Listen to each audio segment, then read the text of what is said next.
Hello guys, welcome to our YouTube channel. जैसा कि thumbnail से आप लोगों को पता चल गया कि आज हम लोग यहाँ पे बात करने वाले हैं रिवेन्यू रिकॉर्ड से रिलेटेड जो लोगों की गलतफहमी है उसको आज हम लोग यहाँ पे दूर करने वाले हैं। उसी के रिगार्डिंग अभी सुप्रीम कोर्ट का एक लेटेस्ट जजमेंट आया हुआ है 10 जुलाई 2024 को, जिसमें उन्होंने जो है रिवेन्यू रिकॉर्ड से रिलेटेड जितनी भी गलतफहमियां थी उसको यहाँ पे दूर कर दिया गया है। तो उसी के बारे में पूरा डिटेल से देखेंगे, तो वीडियो में लास्ट तक बने रहिएगा। वीडियो अच्छा लगे तो वीडियो को लाइक, चैनल को सब्सक्राइब कर लीजिए। मैं advocate Om Prakash and forensic expert OP sound associate law firm Ambikapur से आप सभी लोगों का स्वागत करता हूं। अगर आप लोग कोई भी कानूनी समस्या है और आप लोग मेरे थ्रू पर्सनली कंसल्ट करना चाहते हैं तो डिस्क्रिप्शन बॉक्स में व्हाट्सएप लिंक दिया हुआ है, जिसके थ्रू आप लोग अपॉइंटमेंट बुक कराते हुए मेरे से बात कर सकते हैं। और आप लोग अगर छत्तीसगढ़ से हैं और अगर आप सरगुजा अंबिकापुर में निवास करते हैं और आप लोग मेरे थ्रू अगर आप लोग केस लड़ना चाहते हैं तो आप लोग मेरे ऑफिस में भी आके विजिट कर सकते हैं। चलिए शुरू करते हैं। तो सबसे पहले हम लोग आज यहाँ पे देखते हैं कि जो रिवेन्यू रिकॉर्ड है वो होता क्या है, रिवेन्यू रिकॉर्ड से रिलेटेड क्या गलतफहमियां हैं उसको हम लोग यहाँ पे समझते हैं।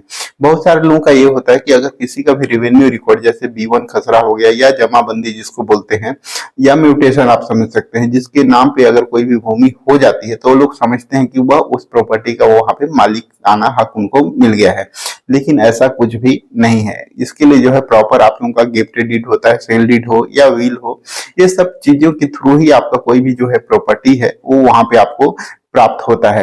ये इसका मतलब यह नहीं कि अगर किसी का त्रुटिपूर्ण या कूट रचित दस्तावेज या फिर गलत तरीके से अगर वहां पे कोई भी किसी और के नाम पे वहां पे चढ़ गया है अगर वो भूमि, तो उससे यह साबित नहीं होता कि वह प्रॉपर्टी जो है उनकी है।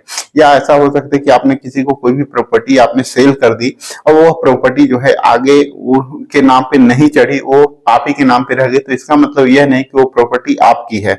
अगर आपने सेल डीड के माध्यम से उस प्रॉपर्टी को या गिफ्ट डीड के माध्यम से किसी और को दे दिया है तो उस प्रॉपर्टी को आपको वहां पे मालिकाना हक नहीं मिलेगा, भले ही वो उसके नाम पे नहीं हुई हो। तो इसी के बारे में पूरा क्लियर करेंगे। तो यहाँ पे जो है सुप्रीम कोर्ट का जो जजमेंट है उसमें यहाँ पे स्पष्ट तौर पे कहा कि राजस्व रिकॉर्ड में जो प्रविष्टियां से मालिकाना हक नहीं मिलेगा। मतलब जो राजस्व रिकॉर्ड है उसमें अगर कोई सी का नाम वहां पे आ गया है तो इससे उसको मालिकाना हक नहीं मिलेगा।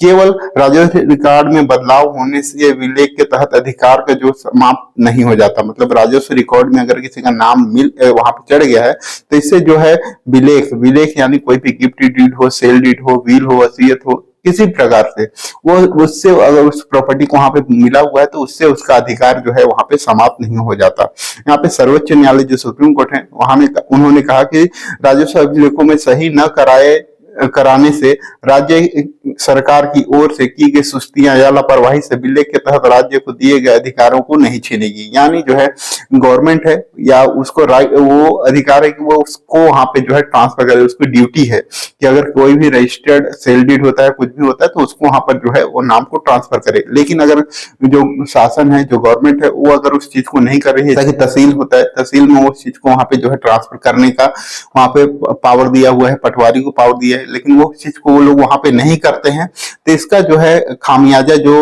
ऑनर है उसको वहां पर से नहीं मिलेगा।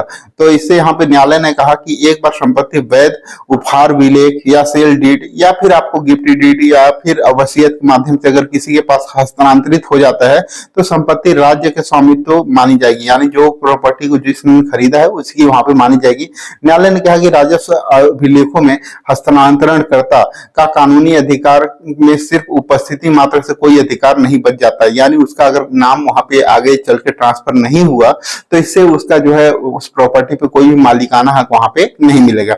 न्यायालय ने कहा कि केवल यदि वादी के नाम राजस्व अभिलेख हो या जमाबंदी पे दर्ज है उससे कोई भी अधिकार नहीं मिल जाता। राजस्व अभिलेख में केवल नगर निगम के जो कर है उसको वसूलने के लिए या ग्राम सभा द्वारा जो भू राजस्व की जो वसूलने के लिए है, जो राजस्व है उसको वसूलने के उद्देश्य से ये प्रविष्टि कराई जाती है। उपहार अभिलेख के आधार पर राजस्व अभिलेखों को सही न करने से राज्य केवल उसकी सुस्ती या लापरवाही के उपहार विलेख के तहत राज्य को दिए गए अधिकारों को नहीं छीनेगी। मतलब आप लोग समझ सकते हैं कि अगर कोई भी उसको अगर ट्रांसफर नहीं किया गया है तो उस कंडीशन में जो प्रॉपर्टी है उसका उससे मालिकाना हक को नहीं छीन सकता। तो इसमें जो केस है उसके बारे में हम थोड़ा सा पहले समझ लेते हैं। इसमें क्या हुआ था कि एक प्रॉपर्टी है उसको जो है आप स्वयं से गिफ्ट डीड के थ्रू जो है वहां पे गवर्नमेंट को दे दिया गया था, स्टेट ऑफ पंजाब को। अब वहां पे उसको 1958 में जो है उस प्रॉपर्टी को जो है ट्रांसफर कर दिया गया स्टेट ऑफ पंजाब को, इसको गिफ्ट डीड के थ्रू वहां पे दे दिया गया। इसके बाद 1981 में उस पे कंस्ट्रक्शन हुआ, जो वेटनरी का हॉस्पिटल है उसको वहां पर से कंस्ट्रक्ट कराया गवर्नमेंट के द्वारा। उसके बाद जो इन्होंने उसको गिफ्ट डीड को ट्रांसफर किया था, उन्होंने अपने जीवन काल में कोई भी वहां पे आपत्ति नहीं की, अतिक्रमण का कोई भी केस वगैरह नहीं किया। लेकिन जब 2001 में 43 साल के बाद जो उनके लड़के हैं, उन्होंने उस प्रॉपर्टी पे जो है मालिकाना हक के लिए एक सूट दायर कर दिए, एक सिविल सूट दायर किए।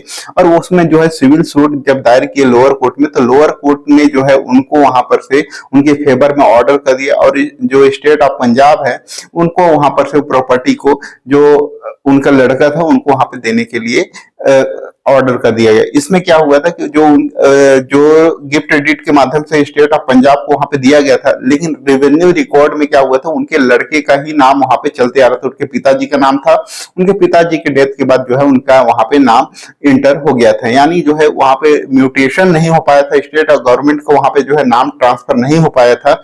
इसीलिए जो है उन्होंने उस पे जो है मालिकाना हक के लिए केस किया। इसके बाद जब गवर्नमेंट जो है स्टेट ऑफ पंजाब है, उन्होंने जो है अपील, फर्स्ट अपील की सेशन कोर्ट में, तो सेशन कोर्ट ने जो है स्टेट ऑफ पंजाब के फेवर में ऑर्डर कर दिया गया। इसके बाद फिर से जो है सेकेंड अपील जो पार्टी है, उन्होंने जो है आवेदक था जो, उनके द्वारा जो है हाई कोर्ट में किया गया। हाई कोर्ट ने फिर से जो है जो प्लेंटिफ था उसके फेवर में वहां पे ऑर्डर कर दिया। फिर इसी तरीके से करते हुए जो है आपका थर्ड अपील जो है आपका यहाँ पहुंचा सुप्रीम कोर्ट में। तो सुप्रीम कोर्ट ने इस चीज को वहां पे कहा, तो यहाँ पे जो बताया कि यहाँ पे जो वादी जो है हस्तांतरित का जो बेटा जो ट्रांसफर किया, उनके बेटा के मुकदमे में जो है संपत्ति पे कब्जे के लिए दावा किया गया, जो कि यहाँ पे राज्य के अगेंस्ट में था, जो है कि लिमिटेशन टाइम के बाहर किया गया था। इन्होंने यहाँ पे इस चीज को एक्सेप्ट किया कि 1981 में वहां पे जब कंस्ट्रक्शन हो रहा था उसके बारे में उनको वहां पे जानकारी है, लेकिन 1981 के बाद 2001 में जब उनके द्वारा केस फाइल किया गया, तो उस समय तक वो जो लिमिटेशन टाइम है वो जो है 12 साल का जो है अधिक का समय व्यतीत हो चुका था। आप इसके बारे में आप लोग समझ सकते हैं, ऑलरेडी मैंने बहुत सारा वीडियो बनाया हुआ है। कोई भी रजिस्टर्ड सेल डीड हो या कोई भी रजिस्टर्ड डॉक्यूमेंट हो, उसके अगेंस्ट में अगर आप कोई भी केस फाइल कर रहे हैं तो उसमें लिमिटेशन टाइम जो है 12 साल का है, जो कि इंडियन लिमिटेशन एक्ट जो आर्टिकल 65 है उसमें स्पष्ट तौर पर दिया हुआ है कि आप अभी कोई भी प्रॉपर्टी के बारे में अगर आप केस दायर कर रहे हैं तो उसमें आप कॉज ऑफ एक्शन, जब भी आपको कॉज ऑफ एक्शन अराइज होता है उसके 12 साल के अंदर ही आपको वहां पे केस फाइल करना चाहिए।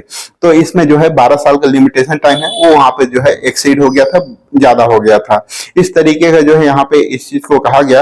और साथ ही एक चीज और यहाँ पे कहा गया कि जो इंडियन एविडेंस एक्ट है उसका जो सेक्शन 110 है उसमें इस तरीके का बताया गया है कि न्यायालय ने कहा कि संपत्ति के स्वामित्व के बारे में सबूत पेश करने का भार उस व्यक्ति पर होता है जो कब्जा करने के लिए व्यक्ति के स्वामित्व को चुनौती देता है। मतलब जिन्होंने वहां पे केस फाइल किया गया है उसके वहां पर जो है वहां पे भार होता है कि उस चीज को साबित करे कि वो उस प्रॉपर्टी का मालिक है।